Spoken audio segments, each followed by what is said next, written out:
بسم اللہ الرحمن الرحیم الحمد للہ کفا وسلام علی عبادہ الذین اصطفیٰ اما بعد فاعوذ باللہ من الشیطان الرجیم بسم اللہ الرحمن الرحیم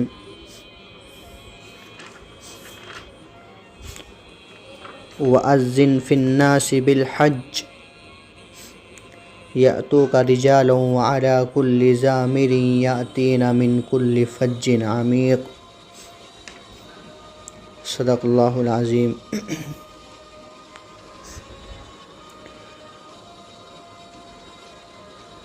میرے بھائیوں، حج کا سلسلہ شروع ہو گیا۔ ہندوستان سے بھی تقریباً 17 یا 18 کو پہلی فلائٹ حج بیت اللہ کے لیے روانہ ہوئی۔ سب سے پہلے تو میں ان تمام بھائیوں کو مبارکباد دیتا ہوں کہ جن کو اللہ تبارک و تعالیٰ نے اپنے گھر کے لیے قبول فرمایا۔ بڑے ہی خوش نصیب ہے وہ بندگان خدا جن کو پہلی بار حج کی زیارت اور وہاں کی سعادت نصیب ہوئی۔ میرے بھائیوں، اس آڈیو میں میرا مقصد صرف حج کے فضائل کے متعلق کچھ بتانا ہے۔ حضرت عبداللہ بن عمر رضی اللہ عنہ کی ایک حدیث ہے۔ وہ فرماتے ہیں کہ میں حضور اقدس صلی اللہ علیہ وسلم کی خدمت میں مینا کی مسجد میں حاضر تھا کہ دو شخص، ایک انصاری اور ایک ثقفی، حاضر خدمت ہوئے اور سلام کے بعد عرض کیا کہ حضور، ہم آپ سے کچھ دریافت کرنے آئے ہیں۔ کیا فرمایا؟ کہ ہم آپ سے کچھ دریافت کرنے آئے ہیں۔ حضور صلی اللہ علیہ وسلم نے فرمایا کہ تمہارا دل چاہے تو تم دریافت کر لو۔ کیا فرمایا؟ کہ تمہارا دل چاہے تو تم پوچھ لو، اور اگر تم کہو تو میں بتاؤں۔ اگر تمہارا دل چاہتا ہے تو تم بھی پوچھ سکتے ہو، لیکن اگر تم کہو تو میں ہی بتا دو کہ تم کیا دریافت کرنا چاہتے ہو۔ انہوں نے عرض کیا کہ آپ ہی ارشاد فرما دیں۔ حضور صلی اللہ علیہ وسلم نے فرمایا کہ تم حج کے متعلق دریافت کرنے آئے ہو کہ حج کے ارادے سے گھر سے نکلنے کا کیا ثواب ہے، اور طواف کے بعد 2 رکعت پڑھنے کا کیا فائدہ، اور صفا مروہ کے درمیان دوڑنے کا کیا ثواب ہے، اور عرفات میں ٹھہرنے اور شیطانوں کو کنکریاں مارنے کا اور قربانی کرنے کا اور طواف زیارت کرنے کا کیا ثواب ہے۔ انہوں نے عرض کیا کہ اس ذات کی قسم جس کے قبضے میں ہماری جان ہے اور آپ کی جان ہے، اور اس ذات کی قسم کہ جس نے آپ کو نبی بنا کر بھیجا، یہی سوالات ہمارے ذہن میں تھے۔ سبحان اللہ۔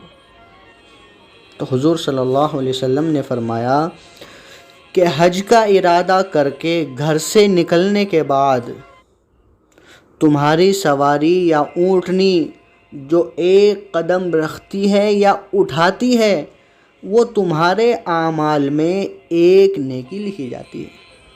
کیا فرمایا؟ کہ جو بھی قدم آپ حج کے ارادے سے گھر سے نکالتے ہو، جتنے بھی قدم آپ کے ہوں گے یا آپ کی سواری کے ہوں گے، پہلے اونٹنیوں سے حج کیا جاتا تھا تو اس لیے حدیث پاک میں اونٹنے کا ذکر ہے، لیکن آج کے دور میں اونٹنیاں تو نہیں ہے، تو اس اعتبار سے آپ جس وقت بھی گھر سے نکلو گے اور جو بھی قدم آپ کے ہوں گے، تو جتنے قدم آپ کے اللہ کے راستے میں لکھے جائیں گے تو اس پر ایک نیکی آپ کو لکھی جائے گی اور ایک گناہ معاف ہوتا ہے۔ اور طواف کے بعد 2 رکعتوں کا ثواب ایسا ہے جیسا ایک عربی غلام کو آزاد کر دیا ہو۔ اللہ اکبر۔ طواف زیارت کے بعد جو 2 رکعت پڑھی جاتی ہے اس کا ثواب ایسا ہے جیسا کہ ایک عربی غلام آزاد کر دیا ہو، اور صفا مروہ کے درمیان سعی کا ثواب 70 غلاموں کو آزاد کرانے کے برابر ہے۔ اور عرفات کے میدان میں جب لوگ جمع ہوتے ہیں تو حق تعالی شانہ دنیا کے آسمان پر اتر کر فرشتوں سے فخر کے طور پر فرماتے ہیں کہ میرے بندے دور دور سے پراگندہ بال، بکھرے ہوئے بالوں کو لے کر آئے ہوئے میری رحمت کے امیدوار ہیں۔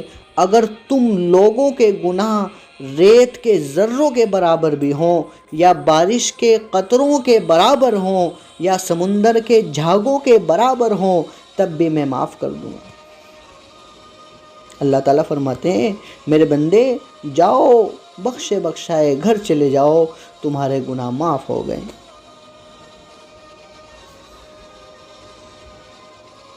اور جن کی تم سفارش کرو ان کے بھی گناہ معاف ہیں۔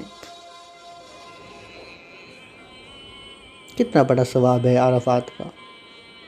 اس کے بعد حضور اکرم صلی اللہ علیہ وسلم نے فرمایا کہ شیطانوں کے کنکریاں مارنے کا حال یہ ہے کہ ہر کنکری کے بدلے ایک بڑا گناہ جو ہلاک کر دینے والا ہو معاف ہوتا ہے، اور قربانی کا بدلہ اللہ کے یہاں تمہارے لیے ذخیرہ ہے، اور احرام کھولنے کے وقت سر مڈانے میں ہر بال کے بدلے ایک نیکی ہے، اور ایک گناہ معاف ہوتا ہے۔ اس سب کے بعد جب آدمی طواف زیارت کرتا ہے تو ایسے حال میں طواف کرتا ہے کہ اس پر کوئی گناہ نہیں ہوتا،